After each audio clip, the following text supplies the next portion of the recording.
তোমরা কেমন আছো? আশা করছি ভালো আছো। কালকে তো দেখলাই ফ্রাইড রাইস বানাইলাম, তো আজকে আমি পোলাও বানাবো। আর এই যে মাংস, আজকেও মাংস মানে চিকেন কষা। আর পোলাওয়ের জন্য গোবিন্দভোগ চালটা মাইপে নিচ্ছি, এই দেখো কাপ। তো আমি সব রেডি করি, যখন করব তারপরে তোমাদের সাথে কথা বলছি আবার, ঠিক আছে? আবার আসছি। রাইস তখন বললাম পোলাও করব, মাংস কষা করব, মানে চিকেন কষা। এই দেখো পোলাও, দেখো একদম ঝরঝরা হচ্ছে বাসন্তী পোলাও, গোবিন্দভোগ চাল দিয়ে ঘি দিয়ে, কাজু বাদাম কিশমিশ, এই যে চিকেন কষা আমরা এখন খাবো। আর এই যে স্যালাড, শশা নাই, মানে শশা আনতে ভুলে গেছে আমার বর, তো এটা দিয়ে এখন খাবো।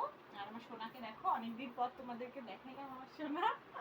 তো আজকের মতো টাটা। তো ভিডিও বলছিলাম দিব, দেওয়া হয়নি, বাচ্চার শরীর ভালো না। তো কালকের থেকে ভিডিও আসবেই, তোমরা দেখো আর কমেন্টে জানাও কেমন ভিডিও চাও, মানে কিরকম ভিডিও চাও, কোন প্রশ্নের উত্তর দিব তোমাদেরকে সব জানাও, ঠিক আছে? আজকের মতো টাটা, গুড নাইট বন্ধুরা, সবাই একটু সাপোর্ট করো, ঠিক আছে? Bye, subscribe to my channel.